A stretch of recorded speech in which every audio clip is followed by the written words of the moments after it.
Hello family, welcome back to another amazing episode of the Gist with Tinyan.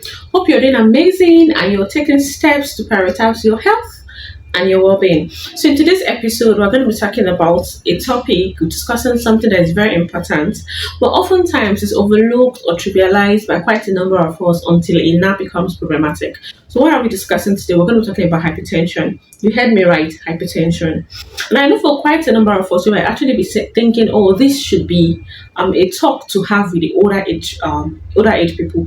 But however, hypertension is a concern or should be a concern of everybody irrespective of your age, because it can affect anybody irrespective of your age. So I remember when we were in medical school, there was this day I had a cardiology clinic, and for cardiology clinic, that's basically mainly clinic relating to heart problems, blood vessel problems, as the case may be. So we had this clinic, and then we had this woman that came in with her daughter. The daughter was like 5 or 6 years max. And then as a medical student, then the first thing that came to my mind when I saw them coming to see the consultant was that, oh, she probably has a problem and she wants the consultant to see her, but she just brought her daughter to tag along. But however, during the course of the consultation, the course of the interaction, I later found out that the patient was actually the 5 or 6 years old daughter. She was actually having hypertension. So hypertension can affect young children, it can affect young adults, and it can also affect the elderly population. So in today's video, we're going to be talking about what hypertension actually is, the cause or the risk factors or things that would make someone more likely to develop hypertension, how we manage hypertension, and how you can prevent yourself from developing this chronic illness. So sit back and relax. I'll see you in a bit.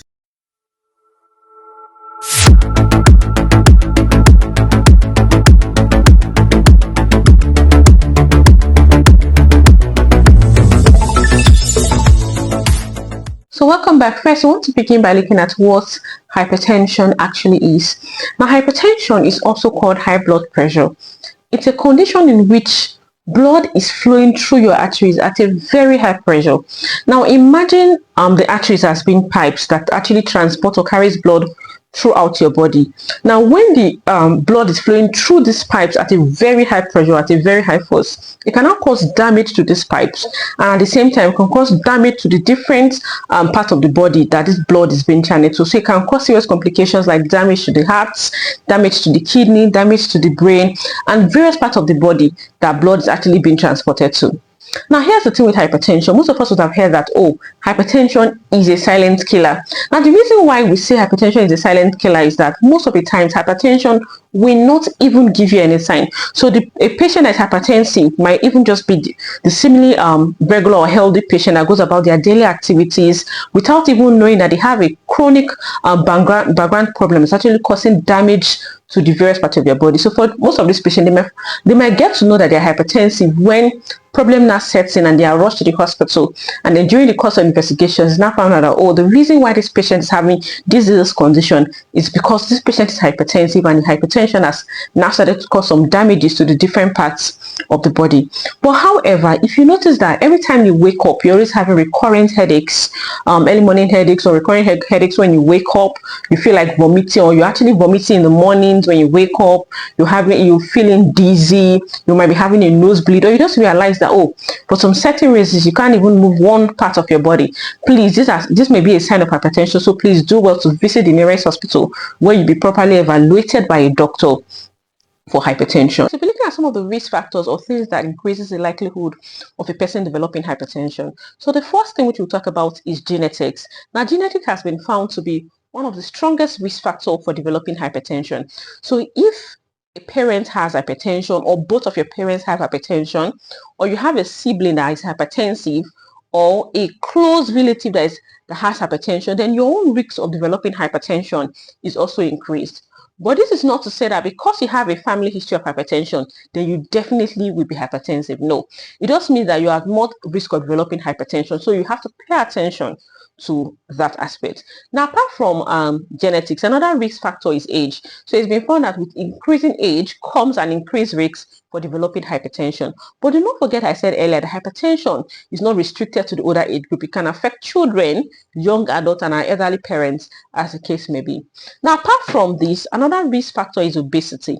In fact, obesity falls under what we call cardiovascular risk factors. Now, this just means that obesity is one of the culprits that has been linked to several heart problems, a number of heart problems, a number of vascular problems. Obesity is one of the major risk factors for it, and it's also a risk factor for hypertension. Now, apart from that, another risk factor is smoking. Now, most of the times we've heard that with regards to cigarette smoking or smoking in general, it has a number of deleterious effects or damages it does to the body, and one of it is that it damages the blood vessels. And don't forget I said that these blood vessels are like the pipes that transport blood throughout the body. So by the time the blood vessels are damaged, their ability to maintain the pressure at which the normal pressure at which blood is supposed to be flowing through the body is also compromised. So this will now increase the patient's risk for developing hypertension.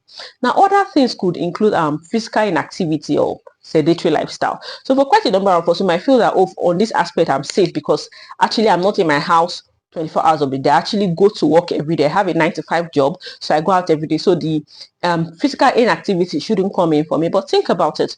When you get to your office, are you actively moving, or for a greater part of the day you're just sitting down in your executive chairs attending to clients or giving instructions to subordinates, as the case may be? This also falls under physical inactivities, because you spend a greater part of your day sitting down in one place throughout the day. You go home and then the next day you're back again in that same spot.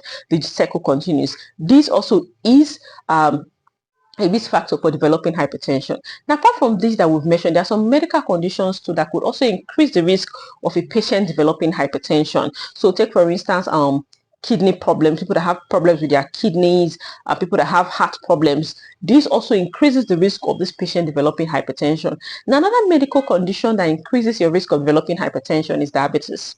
Now, most often when we see a patient that has hypertension, we also want to screen for diabetes, and vice versa. When we see a patient that has diabetes, we also want to screen for hypertension. But this is not to say that all hypertensive patients will be diabetic, or diabetic patients are also hypertensive. Now, but the reason why we screen for this is that it's been found that the risk factors for hypertension and the risk factors for diabetes are very similar. So you see all these risk factors that have been listed so far as risk factors for hypertension.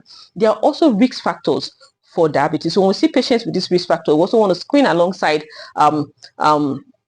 for diabetes as well. Now, apart from them, for the both conditions sharing similar risk factors, diabetes, one of the dreaded complications of diabetes is the long-term damage it does to the kidneys.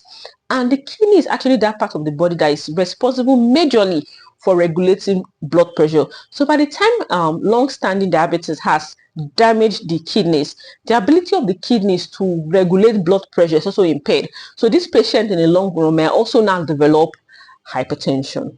So next, we're going to be looking at how we can manage and prevent hypertension in patients. So first, I'd like to begin by saying the management of hypertension is individualized. So what this simply means is that what works for one patient might not necessarily work for another patient. So we curate treatment plans that are suitable for each patient that we meet. Now, the reason why I'm saying this is that during the course of my conversation with quite a number of patients, I've heard things like, oh, the drug I'm using, I actually got it from my friend. She's hypertensive, and then she visited her doctor, and her doctor prescribed some medications for her, and she said the medication is working for her, so she also gave me from hers. Now, this is very wrong and dangerous, because what is working to control your friend's blood pressure might not necessarily be controlling your own blood pressure.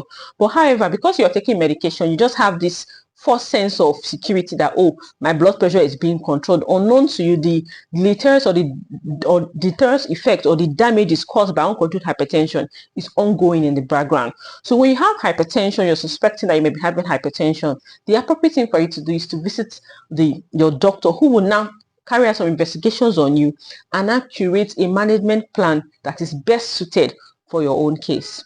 Now, that being said, the management of hypertension, there are two broad things that we usually engage in the management of hypertension. So the first one is what we call lifestyle modification, and then the other group is what we call pharmacological management. This just simply means the use of medications or drugs. So in managing a hypertensive patient, usually we incorporate both the lifestyle modification and the use of medical medications to actually give a long-standing control of hypertension to our patients. Now, for lifestyle modification, this just simply means that there are some little changes that you may have to incorporate in your daily routine, your daily habit, or your daily behavior that will help in the long run to lower your blood pressure and now reduce the risk of you developing a lot of cardiovascular problems. Now, usually when we meet a patient for the first time, patient comes to the hospital and this patient is hypertensive, usually want to begin with some lifestyle modifications for this patient. We want to incorporate some lifestyle modifications for the patient, because for some patients with just lifestyle modification, it's been found that their hypertension or the high blood pressure, so to speak, usually will be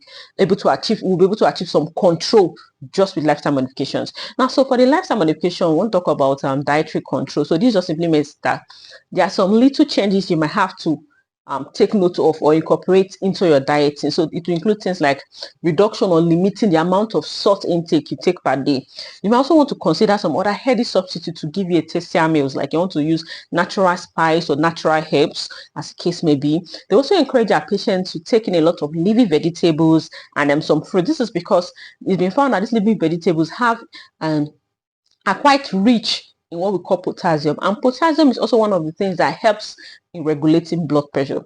Now, apart from this, another thing which we want to counsel our patients on is reduction or limiting or avoiding of food, highly saturated fatty foods. This, in quotes, is what we call bad cholesterol, and actually this is also one of the risk factors for developing hypertension. So we want to counsel our patients on avoiding of food that has a lot of saturated fats. Now, apart from these, other things I also want to counsel our patients on with regards to lifestyle modification will be things like quitting of cigarette smoking, quitting of smoking, limiting the amount of alcohols that the patient actually takes, limiting it to a very great extent. Now, apart from that, we also want to counsel our patient on exercising.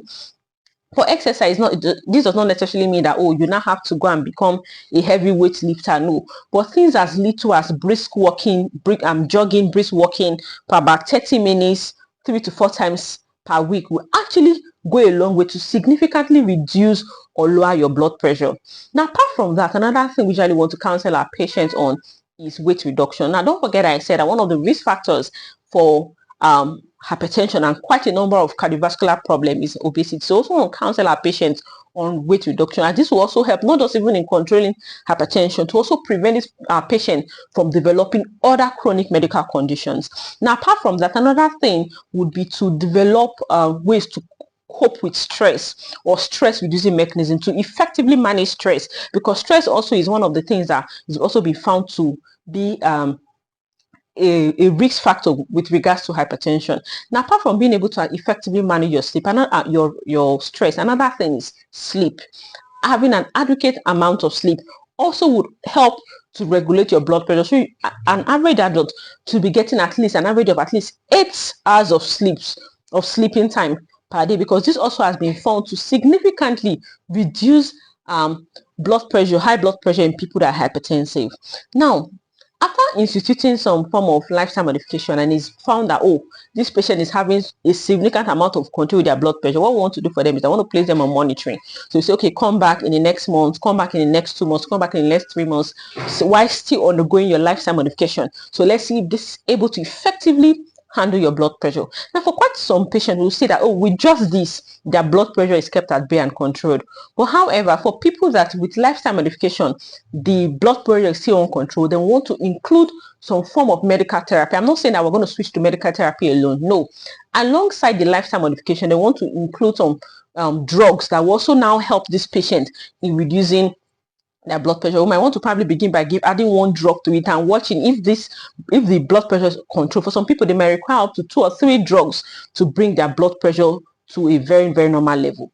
Now, how do we now prevent hypertension? So if you notice that you're not hypertensive, but some of these risk factors that has been mentioned, you have some of these risk factors that have been mentioned for hypertension, then there's some things you could actually do to prevent yourself from having hypertension.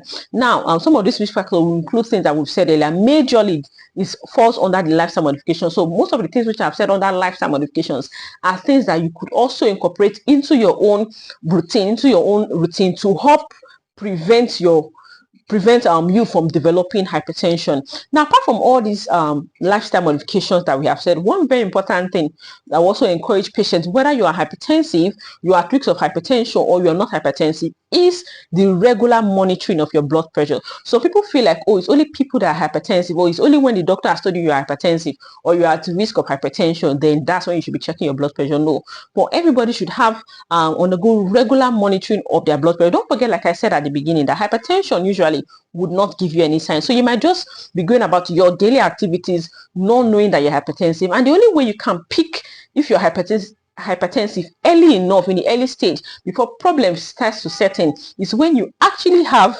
a regular time in which you go to the doctor to actually check your blood pressure and screen for some of these risk factors like we have said. Now that will be all for today. If you found this informative, please do not forget to like, share and subscribe. And also, if you have topics that you want us to cover in future videos, do not forget to drop it in the comment section.